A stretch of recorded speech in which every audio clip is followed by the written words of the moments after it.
दोस्तों, हमारे चैनल को इतना प्यार देने के लिए आपका बहुत बहुत धन्यवाद। अगर वीडियो पसंद आए तो प्लीज़ एक छोटा सा लाइक और सब्सक्राइब ज़रूर कीजिएगा, और अगर कमेंट कर सकें तो आपकी बहुत मेहरबानी होगी। जब भी आप लाइक या कमेंट करते हैं तो यूट्यूब को पता चलता है कि वीडियो अच्छा है, वो इसे और लोगों को रेकमेंड भी करता है और हमारे जैसे छोटे चैनलों को ग्रोथ करने का मौका मिलता है। तो आज की कहानी शुरू करते हैं। आज की कहानी प्रियंका नामक एक युवती की है, और 6 जून 2022 की सुबह जब वह युवती उठती है तो पाती है कि उसका पति चंदन उसके बेड पर उसके साथ नहीं है। वह थोड़ी सी हैरान होती है क्योंकि चंदन अमूमन उसके बाद उठता था, लेकिन जैसे ही वह युवती बाहर जाती है वो सोचती है कि शायद चंदन बाहर होगा। चंदन रेलवे में जॉब करता था और यही उसकी दिनचर्या थी। मॉर्निंग में वो उठता और उसके बाद तैयार होकर ऑफिस चला जाता। लेकिन आज जब वो युवती प्रियंका और पिंकी बाहर निकलती है तो एकदम से हैरान रह जाती है। चंदन की लाश लोहे के गेट के साथ बंधी हुई लटक रही थी, और पिंकी चीख मार कर तुरंत बाहर की ओर भागती है और अपने पड़ोसियों को एकत्रित करती है। पड़ोसी आते हैं, थाने को सूचना दी जाती है और इंस्पेक्टर मिश्रा उस जगह पर पहुंचते हैं। यहाँ पर थोड़ी सी हिस्ट्री मैं पिंकी और चंदन की बताना चाहूँगा। चंदन रेलवे में कार्यरत था और यहाँ पर पिंकी के घर पर ही रहता था, क्योंकि यह मकान जिसमें वो दोनों रहते थे पिंकी के पिता का था। पिंकी के पिता खुद किसी दूसरे शहर में रहते थे, तो इसलिए यह दोनों पति पत्नी यहाँ रहते थे। इसके अलावा इन दोनों के 2 बच्चे भी थे, 2 लड़के जिनका नाम अमन और नमन था। वह दोनों भी अपने नाना के पास रहते थे। तो इस घर में पिंकी और चंदन अकेले ही रहते थे। तो इंस्पेक्टर मिश्रा वहां पहुंचते हैं। जब वो लाश को लटकता हुआ देखते हैं तो उन्हें थोड़ी हैरानी होती है, क्योंकि लाश कुछ इस तरह से लटकी थी कि उसके पैर आसानी से जमीन पर छू रहे थे, लेकिन उसके घुटने मुड़े हुए थे। उन्हें थोड़ी हैरानी तो होती है, लेकिन वो इस बात पर ज्यादा जोर नहीं देते, ध्यान नहीं देते, क्योंकि उन्हें मालूम होता है कि फोरेंसिक रिपोर्ट में जब पोस्टमार्टम किया जाएगा उसमें यह पुष्टि हो जाएगी कि यह आत्महत्या है या हत्या। उसके बाद वो थोड़ी सी तफ्तीश पिंकी के साथ करते हैं, तो पिंकी उन्हें ब्यौरा देती है कि कैसे वो यहाँ रहती थी। यह उसके पिता का मकान था और कल रात को भी सब कुछ नॉर्मल था। उन्होंने इकट्ठे खाना खाया, उसके बाद सो गए। सुबह जब पिंकी उठी तो उसे चंदन इस हालत में मिला। इंस्पेक्टर मिश्रा सभी के बयान दर्ज कर कर वहां से निकल जाते हैं। अभी वो अपने थाने पहुंचते ही हैं कि थोड़ी ही देर के बाद चंद्रशेखर नाम का एक युवक उनकी थाने में एंट्री लेता है। वो बताता है कि वह चंदन का भाई है, जिसकी डेड बॉडी सुबह इंस्पेक्टर मिश्रा देख कर आए थे, और वह एक लिखित कंप्लेंट भी इंस्पेक्टर मिश्रा को देता है। वह चंदन की हत्या का आरोप अपनी भाभी यानी कि चंदन की पत्नी पिंकी, उनके दोनों भाइयों, उसके ससुर और उसकी सास पर लगाता है।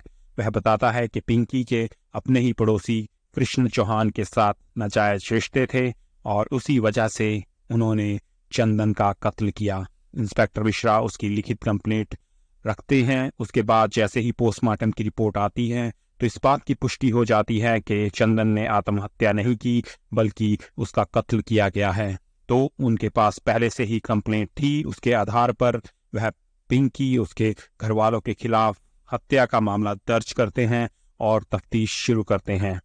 ऐसा होने पर सबसे पहला काम किया जाता है, पिंकी के पड़ोसी कृष्णा की रिपोर्ट्स निकलवाई जाती हैं। तो पता चलता है कि कृष्णा अपनी माता के साथ वहां पर रहता था और आपराधिक प्रवृत्ति का इंसान था।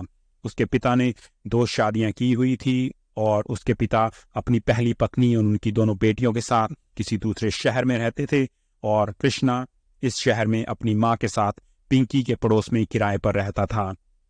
तो पुलिस कॉल डिटेल्स निकलवाती है। कॉल डिटेल्स से भी साफ पता लगता है कि पिंकी और कृष्णा के बीच काफी बातचीत, मैसेजेस होते थे। आधी आधी रात को भी दोनों मैसेजेस करते थे। तो पुलिस को ज्यादा समय नहीं लगता और उसके बाद कृष्णा को गिरफ्तार करने के लिए पुलिस तुरंत निकलती है। उसके फोन के रिकॉर्ड से, उसकी फोन की लोकेशन से उसका पता लगाया जाता है, और पिंकी भी उसके साथ ही पाई जाती है। दोनों को गिरफ्तार कर लिया जाता है। दोनों भागने की फिराक में ही थे। अब काफी हद तक केस सुलझ चुका था, लेकिन असली वजह कत्ल करने की अभी भी सामने आनी बाकी थी। तो जैसे ही इंस्पेक्टर मिश्रा पिंकी और कृष्ण चौहान को थाने लेकर आते हैं, थोड़ी सी पूछताछ में ही सारी कहानी सामने आ जाती है।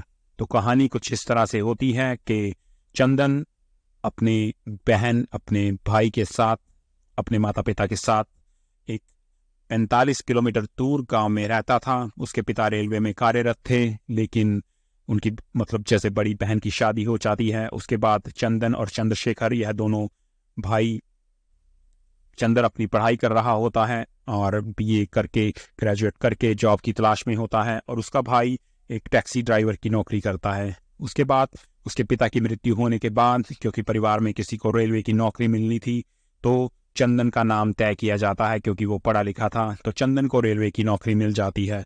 नौकरी मिलते ही उसके लिए रिश्ते आने शुरू हो जाते हैं, और उसके बाद जैसे ही उसकी शादी पिंकी और प्रियंका से की जाती है, तो प्रियंका वहां पहुंचती है। प्रियंका के परिवार में भी प्रियंका के माता पिता, उसके 2 भाई थे। प्रियंका का परिवार भी काफी खुशहाल और साधन संपन्न परिवार था। जब वह चंदन के परिवार में पहुंचती है, तो पाती है कि उनका रहन सहन, उनका घर परिवार थोड़ा निम्न दर्जे का था, तो वह वहां ज्यादा खुश नहीं होती। हालांकि चंदन की सरकारी नौकरी थी, लेकिन परिवार का रहन सहन अभी भी काफी पिछड़ा हुआ था। तो कुछ ही देर के बाद घर में काय क्लेश शुरू हो जाता है, और पिंकी चंदन को मजबूर करती है कि वह अपने पिता के घर में, यानी कि पिंकी के पिता के घर में जाकर रहे। उसके बाद 3-4 महीने तक यह सब चलता है, लेकिन चंदन मजबूर हो जाता है और पिंकी के साथ उसके पिता के बनाए हुए घर में रहने लग जाता है। वहां जाकर कुछ साल के दौरान उनके 2 बच्चे होते हैं, जिनका नाम अमन और नमन होता है। और अमन और नमन को थोड़ी देर के बाद, जैसे ही वो थोड़े बड़े होते हैं, उनके नाना के पास भेज दिया जाता है, और वह इस समय अपने नाना के पास रहते होते हैं। तो इस घर में और चंदन रहते थे। गांव का नाम था बिचपई। तो बिचपई में चंदन पिंकी के साथ अपने ससुर परमेश्वर के मकान में रहने लगता है। और जैसा मैंने बताया कि उनके 2 बेटे होते हैं, और दोनों बेटे नाना के पास रहते हैं। चंदन कभी कभी शराब पी लेता था। शराब पीने पर पिंकी कुछ कहती तो उसकी पिटाई भी कर देता था। तो पिंकी भी चंदन के साथ कुछ खास अच्छा व्यवहार नहीं करती थी। वह ज्यादातर मायके का ही गुणगान करती थी। चंदन अपने घर वालों से बात करता या उनकी तारीफ करने लगता, तो पिंकी के तन बदन में आग लग जाती थी। पत्नी के रूखे व्यवहार के कारण चंदन ज्यादा शराब पीने लगा था। शराब पीने के बाद दोनों में अक्सर झगड़ा होता था। कृष्ण उर्फ कृष्णा चौहान, जो उनका पड़ोसी था, वो आजमगढ़ का रहने वाला था। उसके पिता रमित चौहान ने 2 शादियां की थी। रमित चौहान अपनी पहली पत्नी और उसकी 2 बेटियों के साथ आजमगढ़ में रहते थे, और कृष्ण उनकी दूसरी पत्नी रमा का बेटा था। कृष्ण अपनी माता के साथ 1.5 साल से पिंकी के घर के पास पड़ोस में किराए पर रह रहा था। वह अपराधी प्रवृत्ति का था, और उसके ऊपर पहले से ही काफी केस दर्ज थे। उसकी आयु तकरीबन 29 साल की थी, और वह अविवाहित था। पड़ोस में रहते हुए उसकी नजर पिंकी पर गई, तो उसकी खूबसूरती देखकर किशन उसकी ओर आकर्षित हो जाता है। चंदन अक्सर ड्यूटी पर रहता है, और प्रियंका घर में अकेली होती थी। पड़ोसी होने के नाते प्रियंका और किशन अक्सर एक दूसरे को जानते देखते थे, और दोनों की नजर एक दूसरे पर पड़ती तो जल्दी से हटती नहीं थी। एक दिन किशन सुबह सुबह पिंकी के घर पहुंच गया, और हमेशा की तरह पिंकी उस समय अकेली थी। दरवाजा खटखटाने पर पिंकी ने दरवाजा खोला, तो किशन को खड़े हुए पाया। उसके मुंह से निकला, अरे आप? तो किशन अपनी इंट्रोडक्शन देते हुए बोला कि जी हाँ, मेरा नाम किशन है और मैं आपका पड़ोसी हूँ।